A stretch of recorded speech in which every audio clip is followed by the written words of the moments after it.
하나님의 말씀 함께 보시겠습니다. 하나님의 말씀은 신약성경 빌립보서 2장 1절부터 11절의 말씀입니다. 신약성경 빌립보서 2장 1절부터 11절의 말씀. 그러므로 그리스도 안에 무슨 권면이나 사랑의 무슨 위로나 성령의 무슨 교제나 긍휼이나 자비가 있거든 마음을 같이하여 같은 사랑을 가지고 뜻을 합하며 한 마음을 품어 아무 일에든지 다툼이나 허영으로 하지 말고 오직 겸손한 마음으로 각각 자기보다 남을 낮게 여기고 각각 자기 일을 돌볼 뿐더러 또한 각각 다른 사람들의 일을 돌보아 나의 기쁨을 충만하게 하라. 너희 안에 이 마음을 품으라. 곧 그리스도 예수의 마음이니 그는 근본 하나님의 본체시나 하나님과 동등됨을 취할 것으로 여기지 아니하시고 오히려 자기를 비워 종의 형체를 가지사 사람들과 같이 되셨고 사람의 모양으로 나타나사 자기를 낮추시고 죽기까지 복종하셨으니 곧 십자가에 죽으심이라. 이러므로 하나님의 그를 지극히 높여 모든 이름 위에 뛰어난 이름을 주사 하늘에 있는 자들과 땅에 있는 자들과 땅 아래에 있는 자들로 모든 무릎을 예수의 이름에 꿇게 하시고 모든 입으로 예수 그리스도를 주라 시인하여 하나님 아버지께 영광을 돌리게 하셨느니라. 아멘. 오늘 함께 상고할 하나님의 말씀의 제목은 크리스마스 정신입니다. 크리스마스 정신이라는 말씀의 제목과 함께 오늘 하나님 주신 말씀을 함께 상고하는 가운데 은혜 받는 시간이 되었으면 좋겠습니다. 교회력으로 성탄절은 성탄 4주 전부터 시작된 대강절을 시작으로 예수님의 오심을 기억하는 날입니다. 구약 선지자들의 예언처럼 하나님의 독생자 외아들 되신 예수님께서 이 땅에 인간의 몸으로 오셔서 하나님께는 영광이요 땅에 있는 사람들에게는 평화가 되었습니다. 죄로 죽은 인간은 예수님을 의지했고 그가 하신 말씀을 믿고 소망을 얻어 구원받는 은혜를 누렸습니다. 그래서 더 이상 죄인이 아니고 하나님의 자녀로서 이 땅에 살면서 다시 오실 재림 예수 그리스도를 기다리며 살게 됩니다. 성탄의 내용은 이와 같습니다. 그런데 예수님께서 죄인들에게 구원을 베푸시기까지 그의 사역은 십자가의 죽음과 부활의 사건으로 묻혀지면 안 됩니다. 구원받은 자들이 예수님이 다시 오실 때까지 예수님께서 보이셨던 삶을 이 땅에서 실천하며 살 것을 의미합니다. 성도님들은 크리스마스 정신을 어떻게 정의하십니까? 사람들 간에 오고 가는 상냥한 미소입니까? 귀에 익은 크리스마스 캐럴의 선율입니까? 화려하게 포장된 선물 더미에 둘러싸인 반짝거리는 크리스마스 트리입니까? 아니면 연말 연시 때면 느껴지는 들떠있는 기분입니까? 이것들 중 크리스마스 정신의 진정한 의미를 제대로 집어내고 있는 것은 하나도 없습니다. 그것들은 진정한 크리스마스 정신을 왜곡하는 상업주의에 의해 나타난 우리의 기분을 좋게 하는 것 뿐입니다. 신학자 제임스 패커는 그의 저서 하나님을 아는 지식에서 이 문제에 전곡을 찌릅니다. 우리는 크리스마스 정신을 그럴듯하게 말하지만 되게 감상적 즐거움을 뜻하는 것으로 그쳐버리고 맙니다. 크리스마스 정신은 우리를 위해 비천해지신 주님의 성품을 인간의 삶 속에서 재생해내는 것을 의미해야 합니다. 즉 주님처럼 자신의 삶 전부를 다른 사람들을 부유하게 하기 위해 소비하고 소비되면서 스스로 비천하게 하는 원칙하에 살면서 그들이 필요로 하는 무엇에 있어서든 그들의 유익을 위하여 시간과 배려와 보살핌과 관심을 베풀며 사는 사람들의 정신을 말하는 것입니다. 라고 이렇게 신학자인 제임스 패커는 말씀하고 있습니다. 이런 크리스마스 정신을 바울 사도 역시 빌립보서 2장을 통해 설명하고 있습니다. 천국과 이 세상을 주관하시는 하나님이 거룩한 영광을 버리고 우리의 죄를 위하여 십자가에서 죽으심으로 우리의 종이 되셨다고 묘사합니다. 철저하게 예수님은 우리들을 하나님 안에서 부유하게 하신 것입니다. 그래서 바울 사도는 우리도 주님과 같이 크리스마스 정신을 통해 겸손한 마음으로 다른 사람들을 섬겨야 함을 권면하고 있습니다. 그것이 진정한 크리스마스 정신입니다. 본문은 이러한 사실을 일깨워주며 진정한 성탄을 준비하는 우리들의 자세를 준비하게 합니다. 특별히 오늘은 많은 크리스마스 정신 중에 두 가지만 살펴보겠습니다. 너무 많은 것을 살펴보아도 우리 스스로가 지식으로 알고 실천하지 못한다면 그것은 전하는 자나 듣는 자들의 소임을 다하지 못한 결과를 초래하게 되기 때문입니다. 그래서 저는 오늘 두 가지의 크리스마스 정신이 무엇인지를 알고 한 주의 삶 속에서 실천해 보기를 원하는 것입니다. 그리고 성탄절 주일의 다른 의미를 알아 주님께서 이 땅에서 우리에게 요구하시는 크리스마스 정신을 겸비한 삶을 실천하며 하나님께 영광 돌리는 성도들이 되시기를 바라는 것입니다. 오늘 우리가 살펴볼 두 가지 의미는 서로 다른 두 단어로 표현된 것들이지만 의미상으로는 동일한 뜻과 목적을 가지고 있습니다.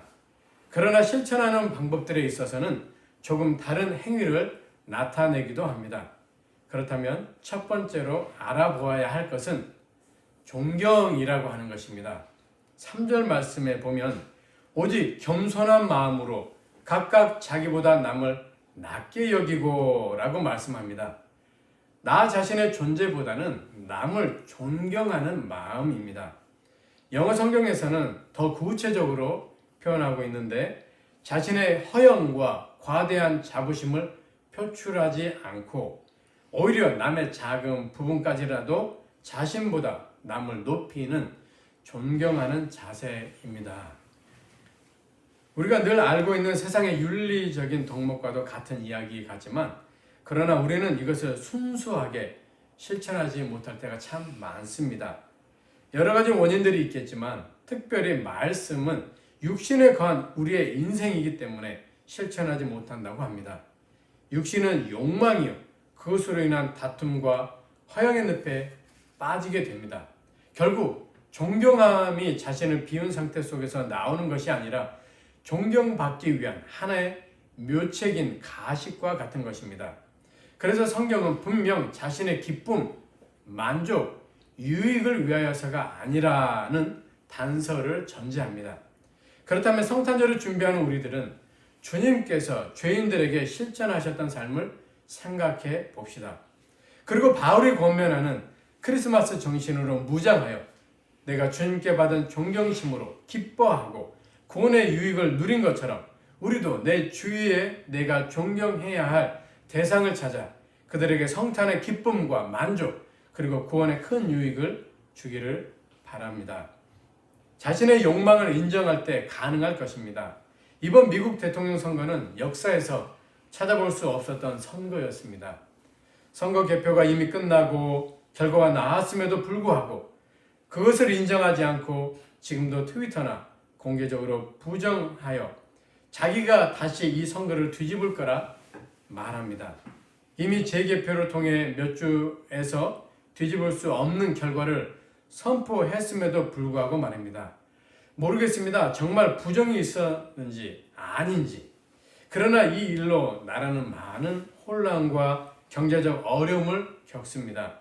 정말 자신이 국민을 위한 대통령이라면 재집권의 욕망을 인정하고 내려놓으면 지금보다 더 멋있는 결과가 초래되지 않았을까 생각합니다. 존경의 대상은 내 가족, 성도, 이웃으로 이 땅에 함께 사는 모든 사람들입니다.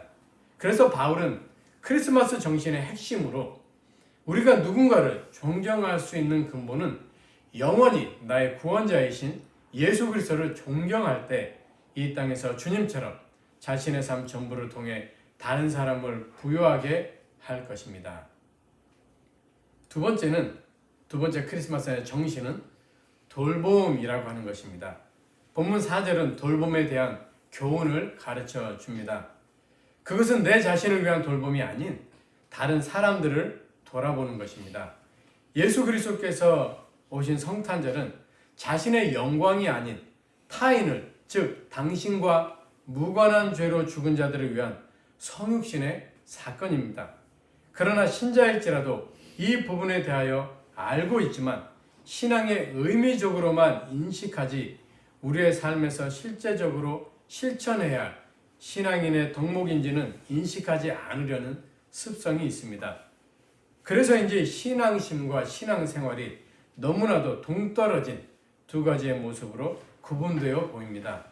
그런데 바울 사도는 예수 그리스도께서 죄인을 돌보신 참 의미를 깨닫고 그의 사역에서 실천하였기에 우리에게 권면하고 있습니다. 다른 사람들의 일을 돌아보아 나의 기쁨을 충만하게 하라. 즉 자기 자신이 복음이든지 복음이 아니든지 간에 성도를 돌아보았을 때 얻었던 기쁨을 우리에게 고백하고 있습니다. 바울은 성도들을 돌보는 일에 목숨을 아끼지 않았고 누구의 경제적 도움도 의지하지 않고 자신이 일을 하며 복음으로 사람들을 섬겼습니다. 사람들이 예수님을 알고 하나님께 영광을 돌릴 때 바울은 그것으로 자신의 삶의 기쁨이 충만하였습니다. 두 가지 의미로 그것이 하나님께 영광이었고 사람들은 기쁨과 평강을 누렸기 때문입니다. 예수님께서 이 땅에 오신 목적처럼 말입니다. 구체적으로 무엇을 그러면 돌보아야 합니까? 첫 번째로는 내 자신의 신앙과 삶을 돌아봅시다. 신앙인으로서 바르게 살고 있는지, 내게 맡겨진 신앙인의 직분을 잘 감당하고 있는지. 그리고 두 번째로는 가정을 잘 돌봅시다. 주님의 사랑으로 아내와 가정, 자녀들을 돌아보며 말씀으로 그들을 훈계하는 일입니다. 세 번째로 교회를 돌봅시다. 이것은 헌신과 봉사의 삶입니다. 일꾼된 삶을 살아가는 것입니다. 네 번째로 이웃을 돌봅시다.